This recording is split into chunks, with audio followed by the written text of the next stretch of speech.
Boa noite, mais uma vez aqui com o nosso programa Em Destaque. É um prazer estar com vocês, obrigado pela participação, pelas dicas, pelas sugestões.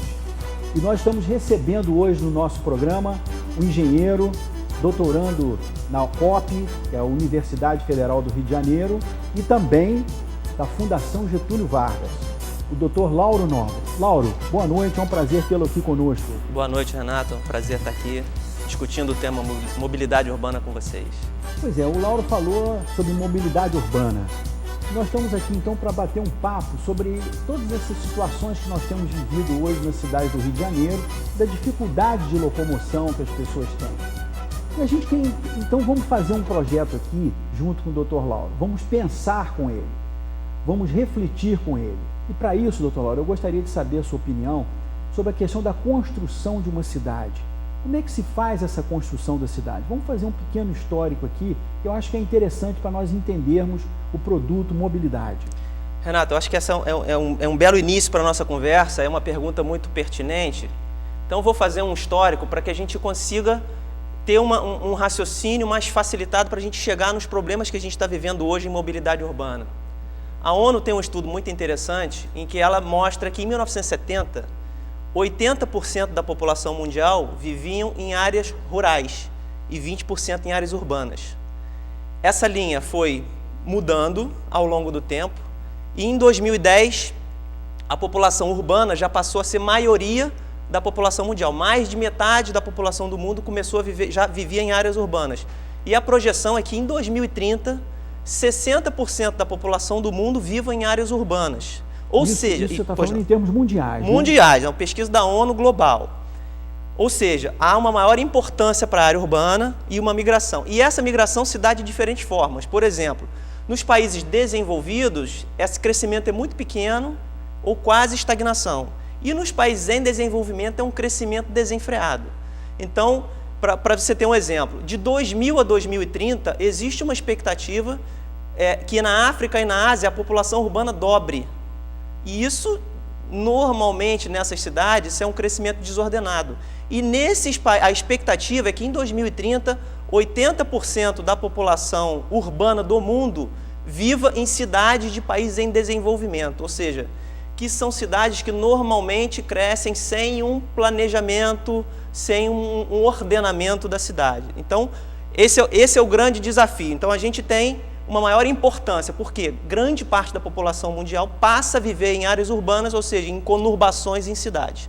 Em paralelo, a gente traz também um outro dado interessante, que em 1950 a gente tinha 70 milhões de carros no mundo. Então, por que a gente está trazendo esse dado? Porque a reboque do crescimento das cidades, você tem o crescimento da frota de veículos. Então, em 1950, a gente tinha 70 milhões de veículos, em 2010 a gente já tinha mais de 1 bilhão de veículos. Ou seja, é um crescimento muito grande, considerável, e ainda cresce a taxas altas, ou seja, a frota de veículos no mundo cresce à ordem de 6% ao ano. Ou seja, a gente tem 60 milhões de veículos sendo produzidos todo ano. Ou seja, tem o crescimento das cidades, a população passa a viver nas cidades e a reboque disso o crescimento da frota de automóveis. Os estudiosos de transporte, em um tempo, na época da internet, esperavam que fosse ter uma mudança nisso, que as pessoas passassem a precisar se deslocar menos por conta da... Mas a internet hoje já está um pouco mais consolidada, a gente já tem 20 anos desse fenômeno aí, e a gente viu que isso não mudou muito pelo contrário. A tendência das pessoas passarem a viver em cidades aumentou em busca dessas cidades inteligentes, das cidades que proporcionam mais infraestrutura para as pessoas. Tá? Então, esse é o problema. As cidades estão mais populosas e estão com... De uma forma assustadora. De uma forma assustadora, principalmente nos países em desenvolvimento. Que é o caso do Brasil. Que é o caso do Brasil, Índia, China, Rússia e outros tantos. E a frota de veículos cresce assustadoramente. Aí, esse tema mobilidade urbana, ele vem à tona, porque surgem naturalmente os conflitos e as dificuldades de você se locomover dentro dessas cidades. Perfeito. Então, aí a gente começa a pensar como que você planeja um sistema de transporte de uma cidade, Você provê... Aí, doutor, a pergunta é a seguinte, tem solução? né? É uma pergunta complicada, não tem um coelho da cartola para tirar, não existe solução de curto prazo. Não tem mágica, né? Não tem mágica e não tem solução de curto prazo. Então, você para planejar um sistema de transporte ou qualquer outro serviço que você queira oferecer à população, não é razoável você pensar nesse planejamento sem conhecer a demanda. Então, o que é o ideal quando você pensa num sistema de transporte? Você tem que conhecer a demanda. Quando você trata de uma cidade, você precisa saber aonde as pessoas estão, para onde elas querem se deslocar, que horas elas querem se deslocar e que meio de transporte elas utilizam. Normalmente, para esse tipo de informação, você faz uma pesquisa chamada pesquisa de origem e destino, que é uma pesquisa cara, uma pesquisa difícil, porque você tem que ir no domicílio das pessoas e fazer essas perguntas para você conseguir obter essas informações. Para ter um levantamento de dados preciso. Você usa uma amostra estatisticamente aceitável, você extrapola para o universo e você assume que a cidade tem aquele comportamento.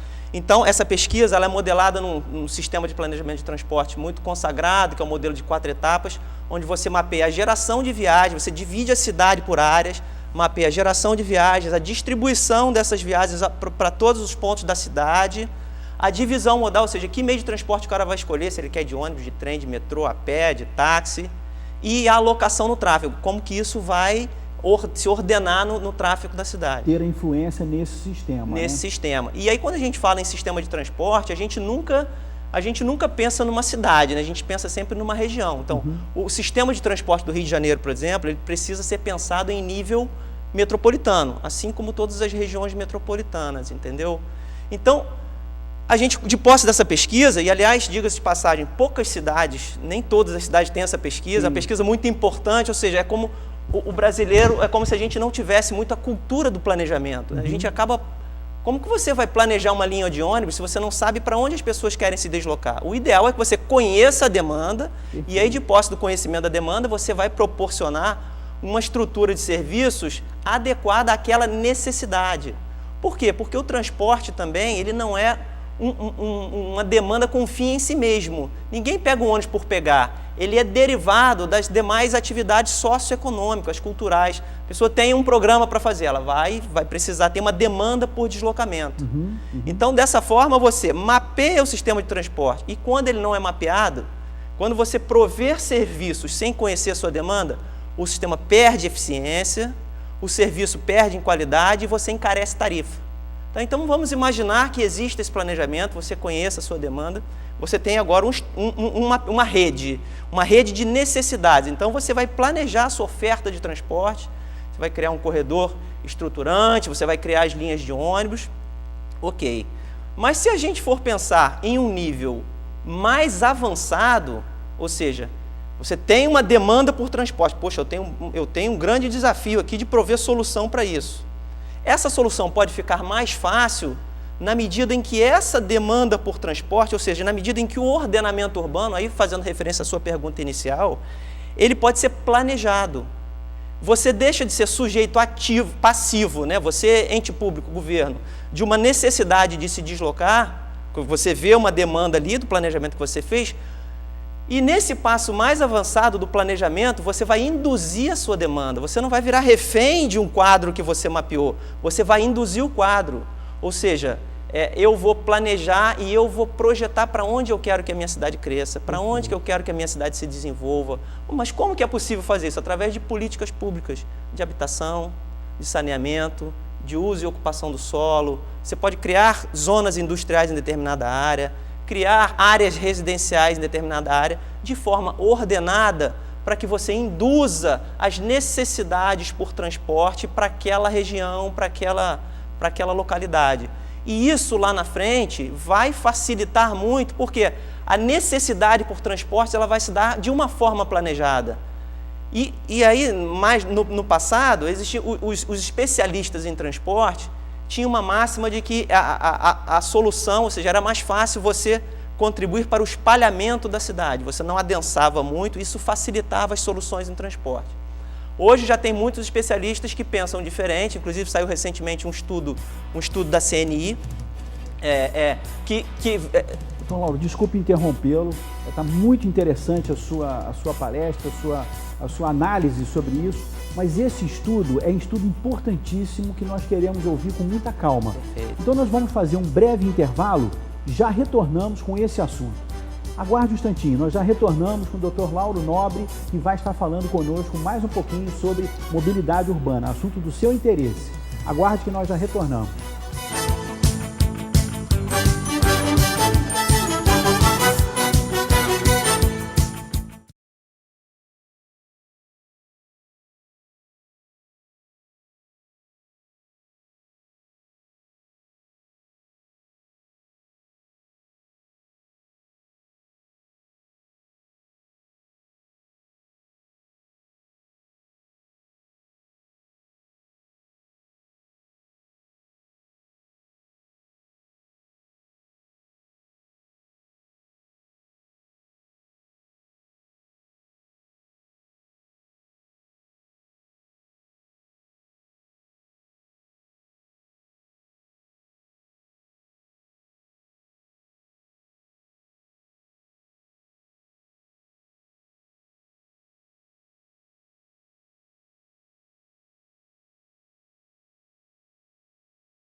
Bem, nós estamos de volta. O nosso convidado hoje aqui no nosso programa em destaque é o Dr. Lauro Nobre. Dr. Lauro Nobre é membro da COP, da Universidade Federal do Rio de Janeiro e também da Fundação Getúlio Vargas. Dr. Lauro, voltando aqui ao nosso assunto de mobilidade urbana, da importância disso para a população na sua qualidade de vida, dos números que o senhor nos apresentou, que são números assim até assustadores, né, para quem vive nas grandes cidades. Mas, por outro lado, o senhor citou também que a CNI, que é a Confederação Nacional da Indústria, uma organização importantíssima na análise, preocupada, logicamente, com o assunto, fez também um levantamento e que o senhor gostaria de nos apresentar esses dados. A CNI trouxe uns dados interessantes de uma nova vertente de planejamento, porque no passado defendia-se a ideia de que a cidade deveria ser espalhada para facilitar os deslocamentos e não ficar muito adensado e você não ter muitos conflitos urbanos numa pequena área.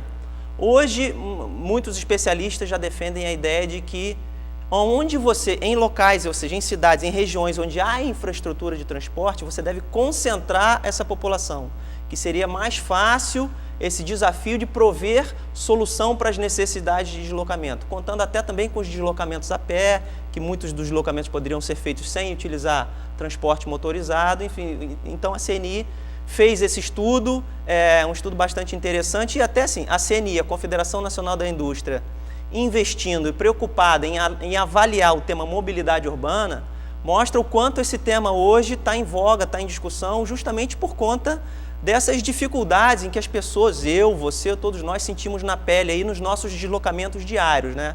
Esse estudo da CNI, inclusive, apontou um dado interessante, que a densidade populacional do Rio de Janeiro, do município do Rio, aí a gente começa a discutir um pouco sobre o Rio de Janeiro, ela foi reduzida. Ela era de 15 mil habitantes por quilômetro quadrado em 1960.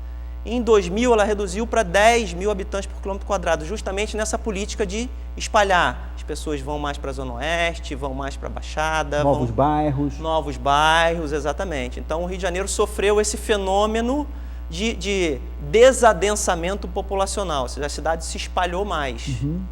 Quer dizer, e na verdade, hoje o estudo mostra que é o contrário, é fazer o adensamento, é compor.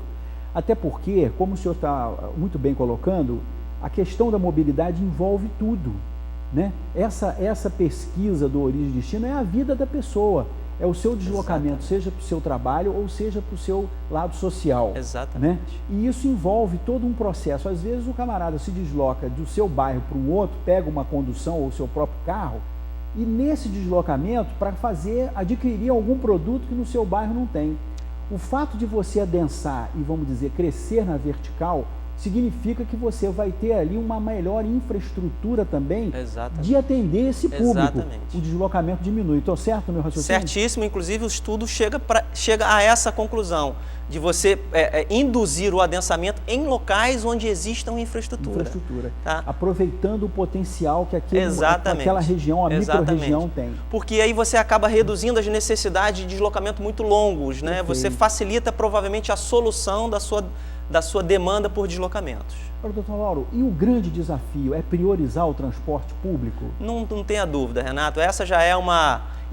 se é uma coisa que é ponto pacífico entre estudiosos da área de transporte, é que existe a necessidade de se priorizar o transporte coletivo, o transporte público, né? Isso, na comunidade acadêmica, científica, já é falado há muito tempo. E a gente tem percebido que, mais recentemente, os agentes públicos e a população em geral já estão começando a adotar esse discurso também, porque está tão latente a necessidade, ou seja, é tão clara a falta de espaço, né, nas cidades, ou seja, não dá para todo mundo sair de casa de carro para ir para o seu trabalho de carro, porque não tem espaço para todo mundo. Então, voltando um pouco, casando essa sua pergunta com o assunto anterior, da pesquisa de origem e destino, a região metropolitana do Rio de Janeiro fez uma pesquisa chamada PDTU, Plano Diretor de Transportes Urbanos, fez em 2003 essa pesquisa, que está sendo, inclusive, atualizada agora, e essa pesquisa apontou que 37% dos deslocamentos eram feitos por transporte não motorizado, tá? A pé, bicicleta, e 63% por transporte motorizado. É um número interessante esse, né? Mais de um terço dos deslocamentos são feitos a pé ou por transporte não motorizado. 63% por transporte motorizado. Desses, 16% por transporte individual. E esse é o grande vilão dessa matriz de transporte, é o transporte individual. A diferença do trânsito do Rio para o trânsito de São Paulo, talvez que lá a gente ouve quilômetros e quilômetros de congestionamento, é que em São Paulo essa parcela do transporte individual se aproxima de 30%. Olha só. Ou seja, aqui proporcionalmente as pessoas andam mais de transporte coletivo. Lá elas andam mais de transporte individual, que ocupa mais espaço proporcionalmente no espaço viário. E essa mesma pesquisa de 2003 apontou uma distorção muito grande que é fácil de todo mundo entender. O transporte alternativo em 2003 representava 8,2% dos deslocamentos. E aí, se você somasse metrô, trem e barcas, que são os sistemas de transporte de grande capacidade, eles não representavam 4% dos deslocamentos da cidade. Não respondia por 4% das viagens da região metropolitana. A região metropolitana, em 2003, tinha 20 milhões de viagens diariamente. Dessas 20 milhões, 4% eram feitos pelo sistema de transporte que a gente conhece como de massa, de alta capacidade. Ou seja, é claro perceber uma grande distorção nesse sistema, nessa rede de transporte, quando um sistema de transporte de baixa capacidade, que é o transporte alternativo, as vans, transportam mais do que o dobro do que o metrô, o trem e o ônibus e a barca junto. Então, isso fere todo e qualquer planejamento dos sistemas de transporte. Perfeito. Perfeito. Ô, doutor Lauro, agora nós também gostaríamos de falar um pouquinho, você citou a questão da cidade do Rio de Janeiro, que vive agora um momento especial, Copa do Mundo, Olimpíada e várias intervenções nessa área. Mas vou pedir mais um favorzinho, nós vamos fazer um breve intervalo e já retornamos aqui para o nosso programa em destaque, na redenggt.com.br. Nos aguarde que nós já retornamos.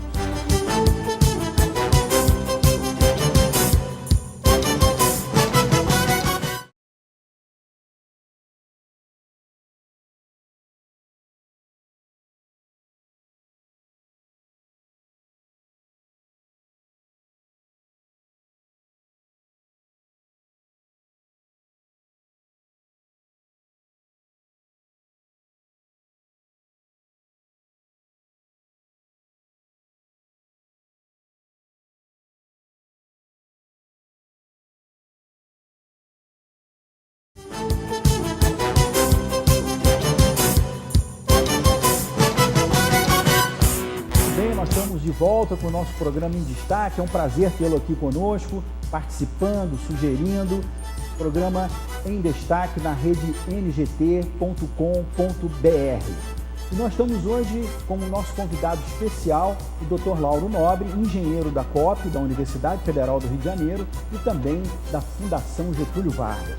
Então nós estamos muito bem acompanhados, como vocês estão vendo, uma pessoa que conhece profundamente do assunto e que está nos dando aqui uma verdadeira aula desse procedimento que é a questão da mobilidade urbana. E aí, quando nós falamos de mobilidade urbana, nós estamos tendo aqui no Rio de Janeiro, diga-se de passagem, uma verdadeira revolução, porque estamos vendo vários investimentos na área. Eu acredito que nós estamos vendo um momento agora que temos que ter calma, temos que ter paciência, mas os resultados com certeza virão. Mas vamos perguntar isso para o Dr. Lauro, vamos saber a sua opinião sobre esses investimentos que estão acontecendo no município do Rio de Janeiro. Por favor, Dr. Lauro. Ô Renato, o planejamento do sistema de transportes visando esses grandes eventos, realmente a tendência é que eles transformem o sistema de transporte da região metropolitana, porque estão sendo planejados, já está em curso aí uma vasta, da ordem de 20 bilhões de reais de investimento, né, nos sistemas do BRT, em quase 150 quilômetros de BRT, em 4 diferentes linhas, no Transbrasil, no Transcarioca, cruzando toda a cidade, no Transoeste, na Transolímpica, e o principal, esses sistemas eles se integram. Exatamente. Então tem uma integração do metrô com o BRT, tem integração entre os BRTs, só o Transcarioca, por exemplo, que é um sistema de um corredor de 39 quilômetros, que liga o Terminal Alvorada ao Aeroporto Internacional Tom Jobim, ele tem uma expectativa de transportar 440 mil pessoas por dia. Ou seja, um investimento de 1,6 bilhões de reais. Ou seja, é um investimento que tem um retorno social muito grande, porque você beneficia muita gente. Sem dúvida. Então, 150 quilômetros de BRT, construir 150 quilômetros de BRT num universo de 4, 5 anos é um desafio muito grande. E aí existe também uma questão técnica. O que é melhor tecnicamente? É construir metrô? É construir BRT? Eu diria que o metrô é uma solução ideal, mas longe da nossa realidade. Porque o metrô, em tese, custa 100 milhões de dólares por quilômetro, lógico que isso depende da geologia, mas é um número que a comunidade científica aceita, e o BRT pode custar de 10 a 20 milhões, ou seja... Mais rápido, né? A construção se dá 4 a 5 vezes mais rápida, ou seja, em 4, 5 anos você construiria 15 quilômetros de metrô, e você está construindo 150 quilômetros de BRT. Olha só que diferença. Ou seja, é uma solução de custo que transporta praticamente a mesma capacidade de passageiros, a um custo-benefício muito mais interessante. E, além disso, a região metropolitana do Rio pode ser beneficiada também com o planejamento do VLT, que é um sistema de 28 quilômetros que vai integrar a rodoviária, Cidade do Samba, o terminal de cruzeiros do Rio de Janeiro, ali o Pia Mauá, a Barcas e o aeroporto Santos Dumont. Que são pontos importantíssimos. Importantíssimos. Dentro dessa malha, vamos assim em tese, você vai conseguir integrar toda a região central da cidade até o aeroporto, rodoviária, com uma expectativa de transporte de 300 mil passageiros por dia. E fica bonito. Além disso, é um projeto bonito. É um transporte de alta tecnologia, com embarque em nível, com maior conforto aos passageiros, não poluente. Ou seja, nos parece que realmente o município do Rio, ou seja, a região metropolitana, o estado do Rio de Janeiro, está entrando na vanguarda, está começando a se aproximar dos países desenvolvidos no seu sistema de transporte. E isso é muito importante porque isso vai dar qualidade de vida para o carioca e para aquelas pessoas também que nos visitam. Haja visto que aqui no Rio de Janeiro nós temos uma quantidade enorme de turistas que não só já vêm para o Rio, como passarão a vir também graças a esses grandes eventos. E não tenha dúvida, existem hoje diversas pesquisas que associam justamente transporte à qualidade de vida. Exatamente. Algumas pesquisas da ANTP, da Associação Nacional de Transportes Públicos, apontam que o seu tempo médio gasto em deslocamentos rotineiros, né, de casa-trabalho, trabalho-casa, aumentaram mais de 20% nos últimos 10 anos, ou seja, todo mundo sofre um pouco com isso. E o Rio de Janeiro, além desses investimentos, com o investimento, por exemplo, do metrô, da linha 4. É isso que eu ia te perguntar, que faz a ligação Barra-Gávea. Barra da Tijuca-Gávea, você já vai ligar a estação General Osório, toda Ipanema, vai passar pela Gávea e vai ligar até o Jardim Oceânico da Barra. E dali ele já integra com o BRT. Isso tem um efeito prático para todos nós, Renato, porque além de você prover essa infraestrutura, eu, por exemplo, eu sou morador de Niterói. Não dá para pensar hoje num deslocamento para Barra, porque você não tem integração entre os sistemas de transporte. Vai haver uma integração intermodal, onde você vai conseguir sair de qualquer ponto da cidade para outro ponto da cidade, integrando entre diferentes sistemas de transporte com qualidade. Ou seja, a gente espera realmente, estamos todos otimistas aí com esses investimentos, que a cidade pode realmente receber um bom legado fruto desses investimentos para os grandes eventos. Doutor Lauro, pegando aqui um comparativo do início do nosso programa, em que o senhor nos deu números que nos deixaram preocupados em termos da população nas cidades, principalmente na zona urbana das cidades, né? E por outro lado, agora o senhor nos dá resultados e informações que eu diria para você ótimas, porque mostra que existe uma preocupação na solução.